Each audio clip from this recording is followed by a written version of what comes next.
Интеркултура. Добре дојдовте во уште едно издание на шорткастот Интеркултура. Мој денешен соговорник е професорката Мирјана Малевска. Во каков политички систем ние живееме, особено имајќи ја предвид оваа катастрофата која што ни се случи во Кочани, сите политичари и јавноста изнесуваат тврдења таков е системот, што е тоа што е до системот, а што е тоа до индивидуална одговорност. Па јас би рекла дека живееме во едно длабоко политизирано и во таа смисла од тој аспект поделено општество. Ваква поделба меѓу политичките партии, каде што едните за секој проблем, да кажеме, го обвинуваат други од другата политичка партија и обратно, не може да резултира во ефикасна, да кажеме, борба против корупцијата, оти корупцијата е главниот проблем во ова општество и сега со ова катастрофа во Кочани се виде дека всушност се работи за еден корумпиран политички систем. Корумпиран политички систем може би пред се има сигурно повеќе фактори, но еве да издвојам еден, администрацијата, значи системот во целина институциите се пополнуваат со како награда на партиски активисти и тука мерит системот само е на зборови. Значи зборуваме за мерит систем. Ако погледнете, например, Агенцијата за вработување има едно чудо критериуми воспоставено. На крај сепак влагаат оние кои што се политички, партиски подобни. Тоа не е мерит систем. Јас би рекла уште следново. Прописи, правила сме усвоиле во голема мерка од Европска Унија, меѓутоа наоѓаме начин да ги заобиколиме, да ги изиграме. Значи нема правило, нема закон, нема пропис кој луѓето не можат да го заобиколат и она што може би највеќе недостасува е една свест за одговорноста на секој поединец. А за тоа, за жал, треба време и треба растење во еден, еве вака да кажеме, во една демократска политичка рамка барем, нали? Таа политичка рамка ја имаме обезбедено, тоа се неколку елементи од таа политичка рамка демократска, да кажеме слободни избори, дека треба да одговараат оние што се избрани пред избирачите, медиумите да не бидат сите под државна капа и така натаму. Има неколку критериуми, тие сме ги усвоиле како критериуми и сега, што да кажам, низ вакви трагедии, низ други трагедии, низ тешкоти, низ еве, кога станува збор за политичкиот систем како еден систем на споделување на власт меѓу етнички заедници, значи договарање, разговарање и така натаму, сето тоа веројатно помага да созрееме како демократско општество. Дали потезите на власта да во одговорноста вклучи еден широк синџир на сегашни бивши функционери може да на некој начин влие за поправање на системот? Мислам ова сега проширено, да кажам, ајде да наречем масовно апсење на луѓе е всушност обид да се внесе страв кај луѓето, по-конкретно да кажам, кај оние кои имаат некаква одговорност во општеството, се наоѓаат на некакви позиции за поиднина да водат повеќе сметка. Резултатот тој страв директно го осеќаме ние граѓаниве на општина Карпуш. Наеднаш немаше хидранти во зградите. Ја како граѓанин повеќе пати сум покренувала иницијатива за нашата зграда, например, дека е тоа неопходно. Не се случуваше ништо. Сега наеднаш самата општина се заангажира околу тоа да се воведат хидранти. Значи стравот има до некаде ефект. Меѓутоа не е доволно. Не е доволно и може би не сам по себе не е метод кој што ќе донесе некој на подолг рок некој бенефит. Сите овие луѓе кои се денес обвинети ќе мора да поминат низ судски процес еден, нали? Треба да се докаже нивната одговорност.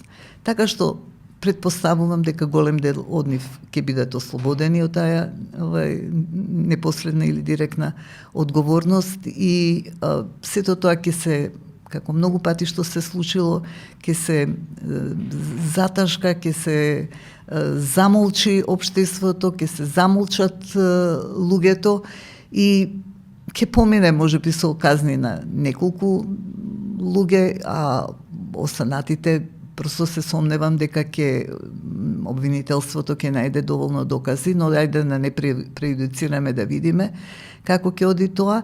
Но мене така ми личи ова на едно внесување на страв, бидејќи никој нема доволно доверба во судскиот систем, нема самата извршна власт која ова го прави сега во моментот доверба дека судот ќе истера, а може си велат барем ајде страв да им влееме на луѓето. Стравот не е добар во едно општество, не е добар никако однос меѓу луѓето, меѓутоа понекогаш што да кажам, се налага. Ние сме комплексно општество и од аспект на нашата мултикултурност, мултиетничност.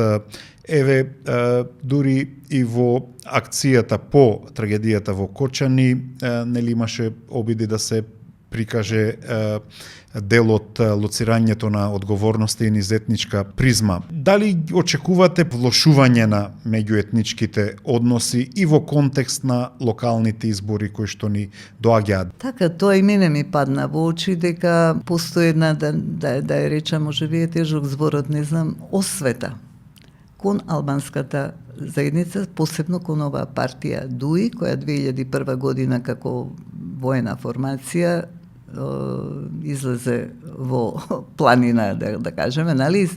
И таа вооружена побуна, да ја наречам, или судир помеѓу вооружените сили и централната власт доведе до склучување на Охридскиот мировен договор. Лично мислам дека тоа е чувство повеќе, ќе ми простите ако изгледа претерано, дека се работи за момент на освета.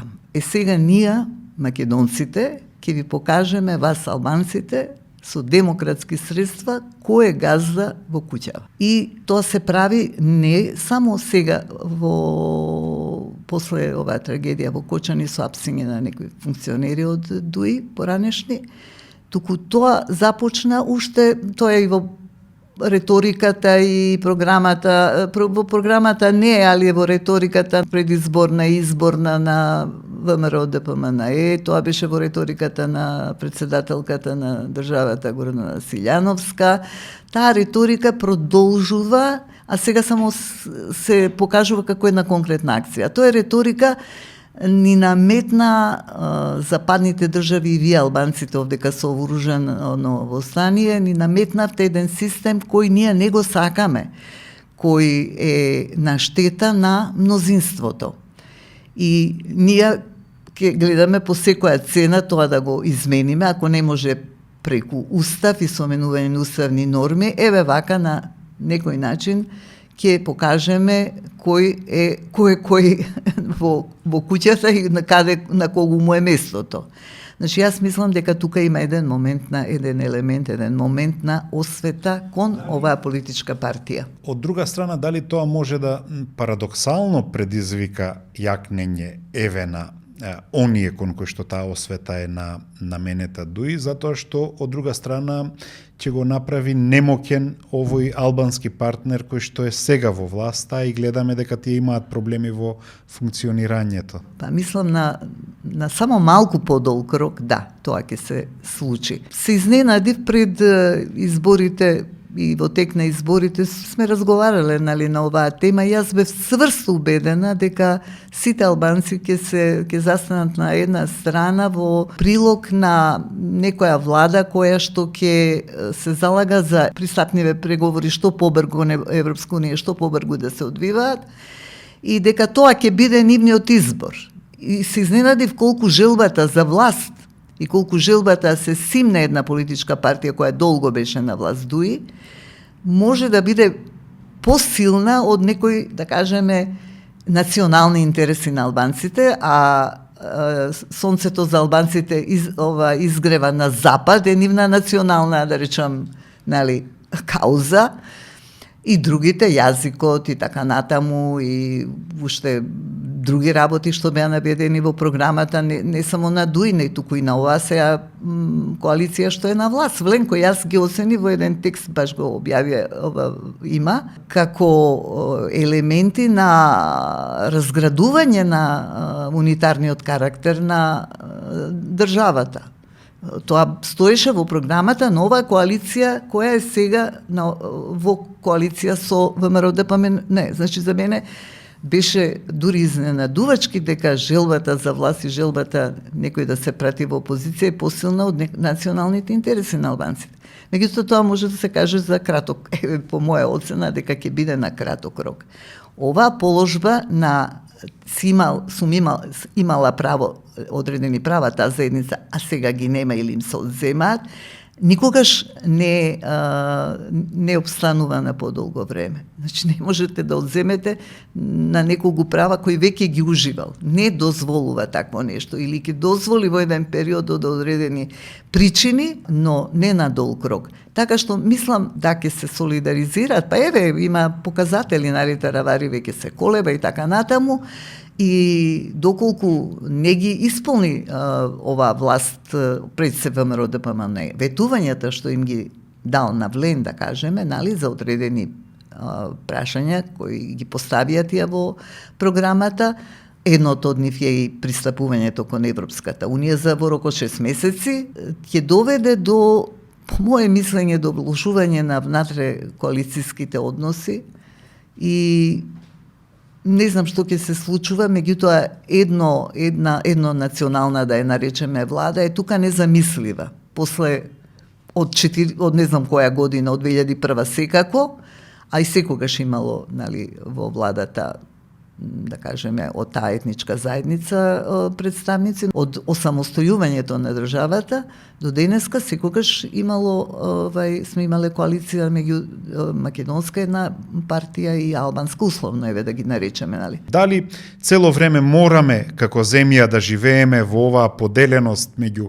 македонците и албанците, вклучително и сите овие тензии за кои што зборувавме, или постои некој модел кој што може да биде добар? Еве, владата во која јас учествував го застапуваше овој концепт на едно општество. Ајде да почнам со еден пример кој мене ме зачуди, еден амбасадор тука холандски. Му укажуваме на оваа поделеност, велиме ова општество поделено, секој се спори на свој јазик, секој се живее во своја заедница, нема многу мешани бракови, дури невладините организации се поделени, тој се насмеа, вели, па што мислите во Белгија меѓу франкофоните и Dutch speaking people постои нешто од поинакова ситуација, него дека исто е, вика и таму, ама важно е да нека се живеат, вика, луѓето кои како сака, него важно е да нема конфликти.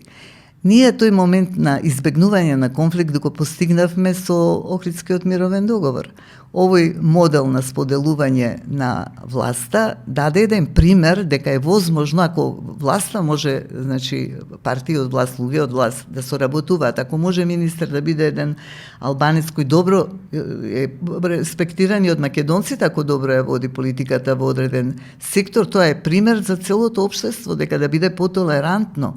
Ние не можеме се кој знае што да бараме, ама една толеранција секако треба да се очекува. Пак ќе се повикам на еден професор пак од Ирска, кој има големо искуство во Ирска во тие конфликти и самиот учествувал Северна Ирска помеѓу католиците и протестантите.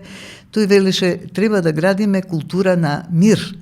А тоа е дека ни една цел, ни една кауза не е вредна еден човечки живот. Некој што видел како изгледа конфликт. Ние сме видели и ние 2001 година и јас тоа и сум го доживеала и емотивно и сметав и тогаш и пред овој модел да биде воведен, сум пишувала во прилог на еден таков модел, дека ни помага, дава пример во општеството за поголема толеранција. Просто сметам дека си ја сечеме гранката на која седиме доколку ги уриваме овие елементи, инструменти, како да кажем и самиот модел на споделување на власт, кој мислам дека за ова општество е решение. Култура, интеркултура, интеркултура, интеркултура.